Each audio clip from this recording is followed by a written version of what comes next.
አፋን ኦሮሞ የሚኒስትሪ ውጤቴን ዝቅ ያደርግብኛል የሚል ምክንያት ተቀባይነት የለውም። ለምን አትሉኝም? ሌጀንድ ቱቶሪንግ የአፋን ኦሮሞ ትምህርትን በጣም ቀለል ባለ መንገድ ሊያስረዳችሁ የሚገርም ቪዲዮ አዘጋጅቶላችሁ መጥቷል። ይህን ቪዲዮ እስከ መጨረሻው በደንብ ካያችሁ ቢያንስ ከሚኒስትሪ ጥያቄዎች ላይ 5ቱን በቀላሉ ትመልሳላችሁ።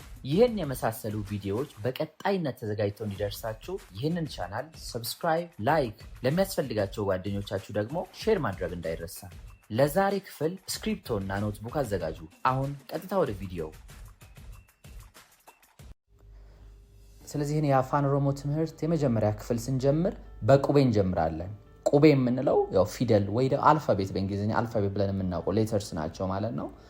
የአፋን ኦሮሞ ቁቤ እንግሊዝኛ ከሚጠቀመው ፊደል ጋር ተመሳሳይ ስለሆነ ብዙም አያስቸግራቸውም። የመጀመሪያው ዱበችፍቱ የሚለው ሐሳብ ቫውል ብላችሁ የምታውቁት EIOU የምንለው 5ቱ ቫውል የምንላቸው ዱበችፍቱ ይባላሉ በአፋን ኦሮሞ። እየጻፋችሁ በኋላ እነዚህ ነገሮች እያንዳንዱ እያሳደገን ስለምንሄድ እያንዳንዱ ሐሳቦች እየያዛችሁልኝ። ስለዚህ እነዚህ ዱበችፍቱ A E I O U ይባላሉ በአፋን ኦሮሞ። ሳውንዳቸውም ከእንግሊዝኛ ጋር እየቆጠራችሁ ከመጣችሁት ጋር ተመሳሳይነት አለው ማለት ነው። ስለዚህ ዱበችፍቱ ማለት ቫውል እንደሆነ ትይዙልኛላችሁ። ሁለተኛው ደግሞ ኮንሶናንት የምንለው ዱቢፈማ ይባላል በአፋን ኦሮሞ። ዱቢፈማ BCDFGH እያሉ የሚሄዱ ማለት ነው። ስለዚህ የመጀመሪያው ፓርት ዱበችፍቱ ወይ ቫውል ነው። ሁለተኛው ደግሞ ዱቢፈማ ወይ ኮንሶናንት ብለን የምንጠራቸው ነው ማለት ነው። ሶስተኛው የቁቤ አይነት ደግሞ ቁቤ ደቻ ይባላል። ቁቤ ደቻ ብንለው እንግዲህ በአማርኛው እነ ቸ፣ ሸ፣ ጠ፣ ዠ እያልን የምንጠራቸው ናቸው። ስለዚህ እነዚህ በአፋን ኦሮሞ ቁቤ ደቻ በመባል ይታወቃሉ። እነዚህ CH እንደ አንድ ፊደል ነው ቸ እንደሚል ነው የሚወሰዱት። PH ጠ እንደሚባል ነው የሚወሰዱት። TS ጸ እንደሚባል ነው የሚወሰዱ ማለት ነው። ስለዚህ ቁቤዎች ዱበችፍቱ፣ ዱቢፈማ፣ ቁቤ ደቻ ብለው በ3 ይከፈላሉ ማለት ነው በአፋን ኦሮሞ ላይ። ይሄ እንግዲህ እንደምትመለከቱት በአፋን ኦሮሞ ቁቤ ፊደሎች የፊደሎቹ ሳውንድ ነው የምናየው። ያው ይሄ ከእንግሊዝኛ ጋር በጣም ተመሳሳይነት አለው። ያው እንግሊዝኛ ታች ላይ KG ላይ እየቆጠራችሁ እንደመጣችሁት አብክድ እያለ እየተቆጠረ የመጣው አፋን ኦሮሞም ከዛ ጋር ተመሳሳይነት አለው ከተወሰኑ ፊደላት ውጪ። አሁን ሲክ አይደለም የምትሉት እዚህ ጫ ይሆናል። እነ ኤክስ እነ ኪው ትንሽ ለየት ሊሉ ይችላሉ። ስለዚህ ኤ እንደ አ ነው፣ ቢ እንደ ባ፣ ሲ ጫ፣ ዲ ዳ፣ ኢ ኤ እያልን እናነባለን ማለት ነው። በአማርኛውም ጽፌላችኋለሁ። ከቻላችሁ ይሄንን ፓውዝ በሉና ስክሪንሻት አድርጋችሁ ያዙ። የአፋን ኦሮሞ ፊደሎች ሳውንዳቸው ይሄን ይመስላል። ከነዚህ ፊደል ውጪ ደግሞ ተጨማሪ የምንላቸው እነዛ ቁቤ ደቻ SH ሸ፣ CH ቸ፣ NY ኘ፣ PH ጰ፣ TS ጸ፣ ZY ዠ። ለየት የሚለው ደግሞ እዚህ ጋር ጠ የሚባል ነው። ጠ በአማርኛ ፊደል የለውም። ብዙ ጊዜ ላይ አፋን ኦሮሞ መናገር የማይችሉ ሰዎች ከበድ የሚሏት ፊደል እቺ ናት። ጠ ትባላለች። ጠ። ስለዚህ እነዚህን ፊደሎች ካወቃችሁ አፋን ኦሮሞ ማንበብ በጣም ቀላል ይሆንላችኋል ማለት ነው። ዛት ማች አዲስ ሚሞራይዝ የምታደርጉት ፊደል አይኖርም። የእንግሊዝኛ ላይ የምታውቋቸውን ፊደሎች ሳውንዶች ነው እዚህ ጋርም በተመሳሳይ የምንጠቀመው ማለት ነው። ከቁቤ ደግሞ አለፍ ስንል ያው ወርድ ጄቻ ወይ ደግሞ ቃል የምንለውን ሐሳብ እንመለከታለን። ጄቻ ወይ ቃል የምንለው is a combination of letters that has meaning። ስለዚህ ቅድም ቁቤ የሚለውን አየን አይደለ? እነዛ ቁቤ አንድ ላይ ሲሆኑ የሚሰጡን ትርጉም ያለው ነገር ምን ይባላል? ጄቻ ይባላል። ጄቻ ቃል፣ ቁቤ ፊደል። ፈኬኛ ማለት ምሳሌ ነው። ፈኬኛ ምሳሌ። ነመ እንላለን።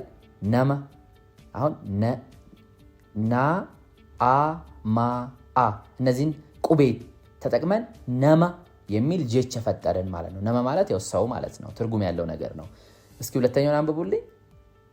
ኤክሰለንት ለፋ። ለፋ መሬት ማለት ነው። ሶስተኛው አባ። አባ። ስለዚህ ቁቤዎች አንድ ላይ ሲሆኑ ምን ይሰጡናል? ጄቻ ይሰጡናል። አሁን ደግሞ የቃላት አይነቶችን እንመለከታለን። ስለዚህ አፋን ኦሮሞ ላይ ዱበችፍቱን አይተን ቃላቶችን ሁለት ቦታ የምንከፍልበት መንገድ አለ። ዱቢፈማው ደግሞ ኮንሶናንቶችን አይተን ደግሞ ሁለት ቦታ እንከፍላቸዋለን። ስለዚህ ጄቻ የምለውን ዱበችፍታቸውን ይሄ ቫውላቸውን ስንመለከት ሁለት ቦታ እንከፍላቸዋለን። የመጀመሪያው ጄቾተ ሰገሌ ገባባ ሾርት ቫውል ወርድስ የምንላቸው። ሁለተኛው ደግሞ ጀቾተ ሰገሌ ዴራ ሎንግ ቫውል ወርድስ እንላቸዋለን።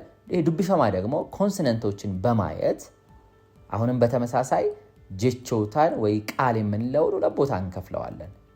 ጀቾተ ሰገሌ ላፋ ሶፍት ሳውንዲንግ ወርድስ የምንላቸው፣ ሁለተኛው ደግሞ ጀቾተ ሰገሌ ጀባ ሃርድ ሳውንዲንግ ወርድስ የምንላቸው ማለት ነው። እነዚህን በዝርዝር ቀጣዩ ክፍል ላይ እንመለከታለን። የመጀመሪያው ጀቾተ ሰገሌ ገባባ short vowel words። ስለዚህ in አፋን ኦሮሞ the length of a vowel completely changes the meaning of a word። ስለዚህ አሁን እዚህ ጋር የምንመለከተው ቫውሎችን ነው ማለት ነው።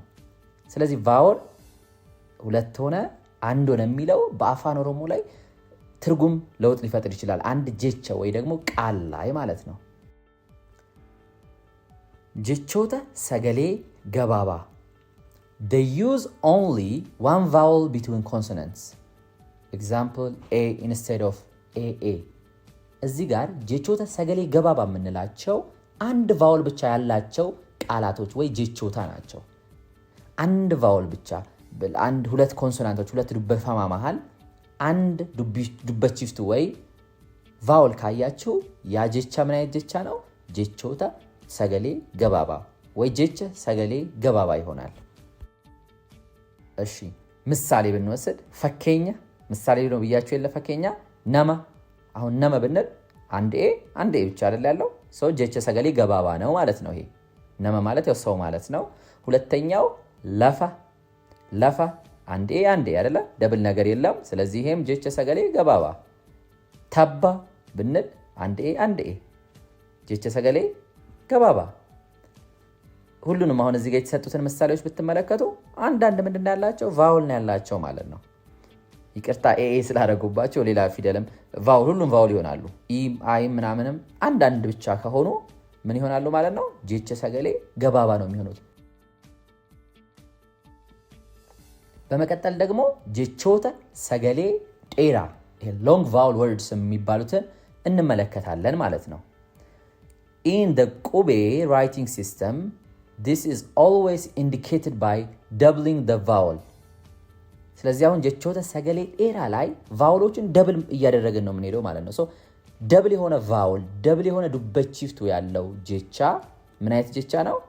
ጀቾተ ሰገሌ ዴራ ይሆናል ማለት ነው። እንደ ኤ ኢ አይ ኦ ዩ ካለ ማለት ነው። ጀቾተ ሰገሌ ዴራ they are written with two identical vowels side by side። አጠገብ ለአጠገብ ሁለት ተመሳሳይ ቫውሎች አሁን እንደ ኤ እንደ ኢ እንዲ ተመሳሳይ ሆነው ከመጡ ምን አይነት ጀቾ ነው የሚሆኑት? ጀቾተ ሰገሌ ዴራ ይሆናሉ ማለት ነው። ስለዚህ አሁን እዚህ ጋር ቫውሎቹን ብቻ ነው የምንመለከተው። ቫውል ላይ ተመስርተን ነው ጀቾተ ሰገሌ ገባባንና ዴራን የምንወስነው። ፈኬኛ ምን ብያችሁ ነበረ ቅድም? ጎበዞች ምሳሌ አሁን ቶላ ብንል ይውላችሁ ኤ ደብል ናት። ባለ ብንል ኤ ደብል ነው አይደለ? እዚህ ጋርም ዳኩ ስንል ኤ ዩዩም ደብል ናት። ኤሌም ስንል ኢልካንም ስንል ይዋቸው እዚህ ጋር አሁን ደብል የሆኑ ቫውሎች ወይ ዱበቺፍቱ አሉ ማለት ነው። ስለዚህ እዚህ ጋር ቫውሎች ደብል በሚሆኑበት ጊዜ ጀቾተ ሰገሌ ዴራ እንላለን። አንዱ አሁን እዚህ ጋር የመጀመሪያው ላይ ቶላ አይደለ? ኦ አንድ ብቻ ናት። ቀጣዩ ግን ሁለት አለው። በአንድ ወርድ ውስጥ ሁለት አንድ ላይ ቫውሎች ዱበቺፍቶች ከመጡ ጀቾተ ሰገሌ ዴራ ብለን እንደመድማለን። ትርጉሞቻቸውን እያያዛችሁ ለመሄድ ከፈለጋችሁ ቶላ ማለት ያው የሰው ስም ነው። ባለ ማለት ቅጠል ነው። ዳኩ ማለት ዱቄት ነው። ኤሌ ማለት ምጣድ ነው። ኢልካን ማለት ጥርስ ነው። ሰሬ ማለት ውሻ ነው። ቀጣዩ ደግሞ ጀቾተ ሰገሌ ላፋ ዱቢፈማ ወይ ኮንሶናንትን አይተን ወደምንለይባቸው እንሄዳለን ማለት ነው። ጀቾተ ሰገሌ ላፋ የምንላቸው ሶፍት ሳውንዲንግ ወርድስ። ይሄ ነገር በአማርኛ ማለት ሲላላና ሲጠብቅ ማለት ነው። ላፋ ማለት ምንድን ነው? just like vowel lengths changing a sound from soft to hard changes what the word means። ስለዚህ አሁን አማርኛ ላይ ገና ስትሉና ገና ስትሉ ትርጉሙ ይለያያል አይደለ? እንደዛ ነው። ገና ሲባል ላፋ ማለት ነው። በቀለስለስ ብሎ የሚነገር ወርድ ላፋ ይባላል። So jechoota sagalee laafaa they use only one consonant. Example B instead of BB. ስለዚህ jechoota sagalee laafaa የምንላቸው አንድ ኮንሶናንት አንድ ዱቢፈማ ብቻ ነው የሚይዙት። ተመሳሳይ የሆኑ ዱቢፈማዎች አንድ ላይ መምጣት የለባቸውም። ስለዚህ አንድ ሲንግል የሆነ ኮንሶናንት የሚጠቀም ወርድ jechoota sagalee laafaa soft sounding words ብለን እንጠራቸዋለን። ፈከኛ ላፋ አሁን እንደምታዩት አንድ አይደለ ኮንሶናንቶቹ ጢራ እዚህ ጋር እንዳትሸወዱ ዲኤች ምንድናት ቁቤ ደች አይደለ ቁቤ አንድ ፊደል ነው የሚወሰደው ዲኤች ደብል የሚሆነው ተመሳሳይ ነገር መሆን አለበት የተለያየ ቢሆን ምንም ችግር የለውም ኛታ ብንል ላፋ ነው ይሄ አይደለ ለማ ብንል ይሄም ላፋ ነው ምክንያቱም ስታዩ አሁን እያንዳንዱ ኮንሶናንቶች አንድ ብቻ ነው እዚህ ጋር የተጠቀሱት ማለት ነው ለማ አይደለ ይሄን አንብቡልኝ እስኪ ሸን yes ኤስኤችን እንደ ሸ ነው የምናነበው ይሄን አንብቡልኝ ኤክሰለንት ኢልካን ስለዚህ jechoota sagalee laafaa የምንላቸው አንድ ኮንሶናንት ብቻ ያላቸው ወርዶች ናቸው አሁንም ዱቢፈማውን አይተን ሌላ ወደ ምን ለይበት የቃል አይነት ወይ የጀች አይነት እንሄዳለን jechoota sagalee ጀባ hard sounding words in the Kube writing system this is always shown by doubling the consonant so ጀባ ምንለው ይሄ ጠብቆ ሲነበብ አሁን ገና ምናምን አለ ምላሳችን ላይ ጥብቅ ብሎ የሚነበብ ነገር jechoota sagalee ጀባ ይባላሉ ይሄን ደግሞ ምን ለይበት ኮንሶናንት ዱቢፈማ የምንለው ደብል ሲሆን አሁን ቢ ከመሆን ልክ ቢቢ ሲሆን ዲ ከመሆን ልክ ዲዲ so እያንዳንዱን ኮንሶናንቶች ደብል ስናደርግ ምን አይነት ጀቻ እናገኛለን jechoota sagalee ጀባ ይው jechoota ስንል ብዙ ለማሳየት ነው እሺ ብዛትን ለማሳየት ነው ኦታ የሚባል ነገር ብዙ ጊዜ ብዛትን ያሳያል ቅጥያ እንደ ምዕላድ ነው ይሄ ነገር አማርኛ ላይ ምዕላድ ብላችሁ እንደተማራችሁ ማለት ነው ብዛትን የሚያሳይ ዎች ኦታ ማለት እንደ ዎች ማለት ነው jechoota ነሞታ ምናምን ነገር ካለ ኦታ የምትለው እንደ ቅጥያ ናት jechoota sagalee ጀባ the word is written with two of the same consonants side by side ፈከኛ አንብቡልኝ እስኪ ተባ አይደለ የቢቢ ደብል ነው አባ ይኸውልህ አፍ ላይ አይታችሁ ላይ ጠበቅ የሚል ነው ሀቱ አሁን ይኸውላችሁ እዚህ ጋር ሀቱ አሁን ቲ ባትኖር ሀቱ አይደለም የሚለው ይኸው ለስለሳለች ሀቱ ማለት መስረቅ ማለት ነው ትርጉሙ እንዴት እንደሚለይ ሀቱ ስንል ደግሞ ሌባ እያልን ነው ሀቱ መስረቅ ሀቱ ሌባ ደማ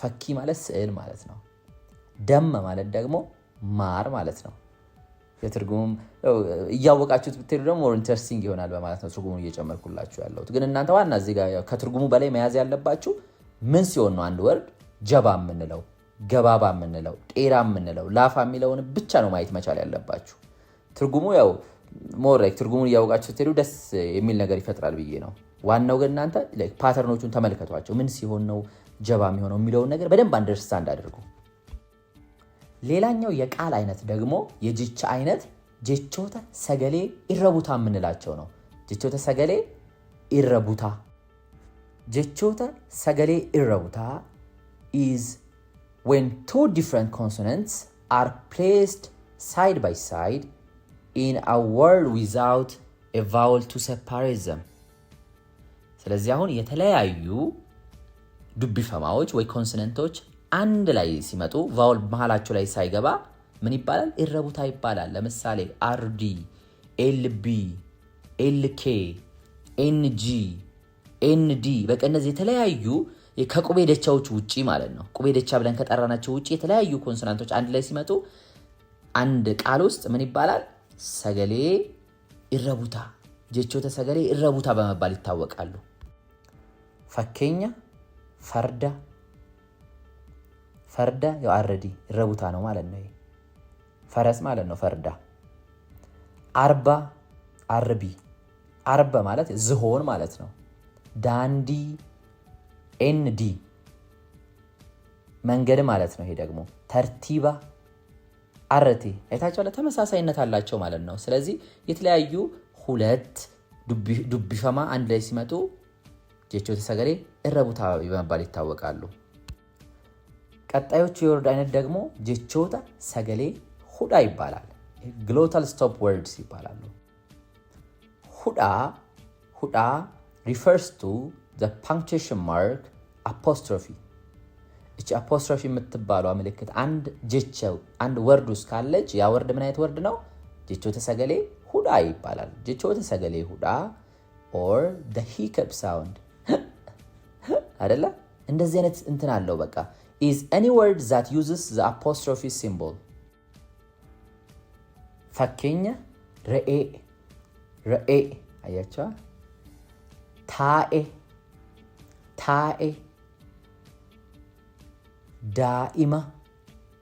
ዳኢማ ሰአ ከኢ ታኢ አያችሁ። እንደዚህ አይነት ወረዶች ደግሞ ጀቾተ ሰገሌ ሁዳ ይባላሉ ማለት ነው። እነዚህን ስድስቶቹን በቃ ፓተርናቸውን ካያችሁ ምን ሲሆን ነው ገባባ የሚሆነው፣ ምን ሲሆን ነው ላፋ ጀባ ሁዳ ይረቡታ የሚለውን ካወቃችሁ በእውነት ነው የምላችሁ ሚኒስትሪያችሁ ላይ በትንሹ በቃ 4 5 6 ጥያቄዎች ትሰራላችሁ። እንግዲህ ይህ ፈተና በዚህ ዓመት ስለሚጀምር ያው ከዚህ በፊት ከተሰጡት ሞዴሎች ነው ምን አይነት ፈተና ሊመስል ይችላል የሚለውን የምናየው ማለት ነው።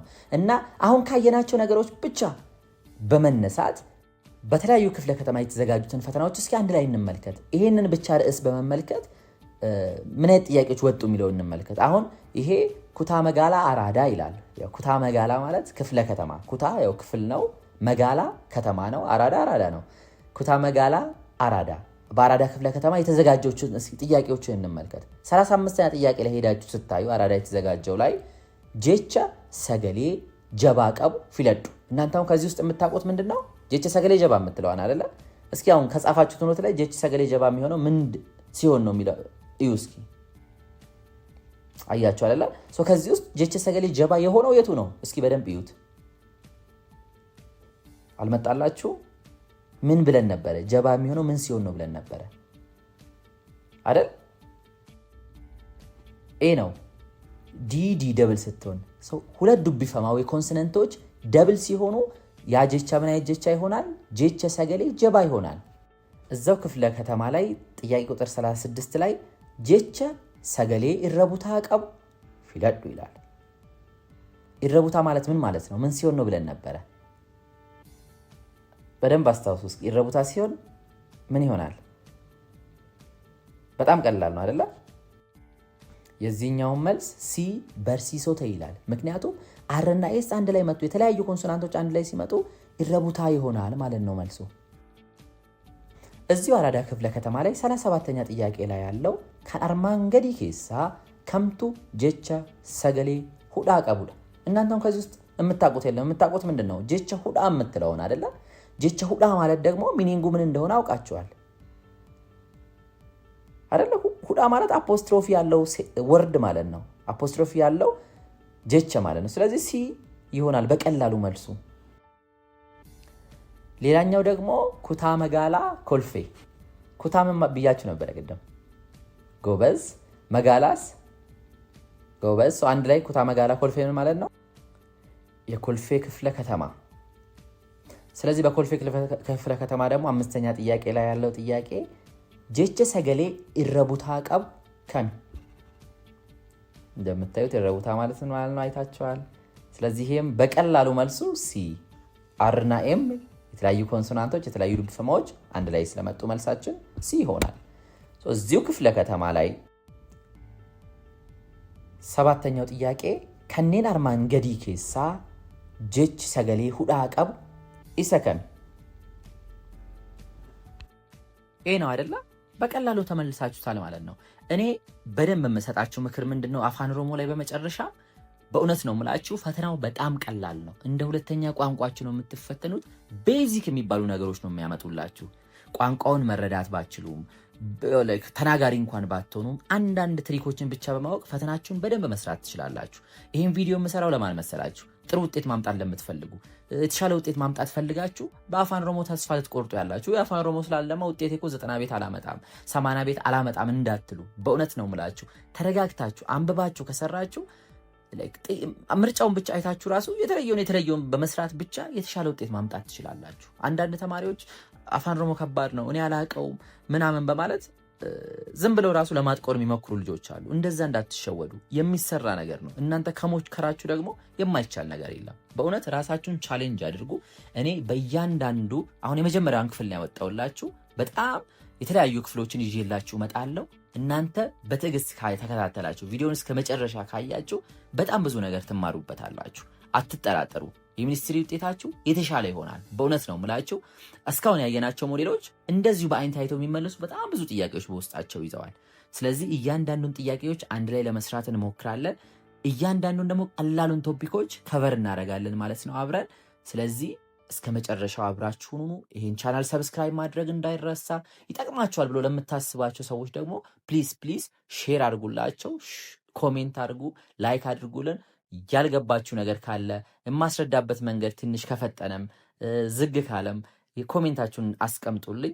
አመሰግናለሁ። መልካም ጊዜ ይሆንላችሁ።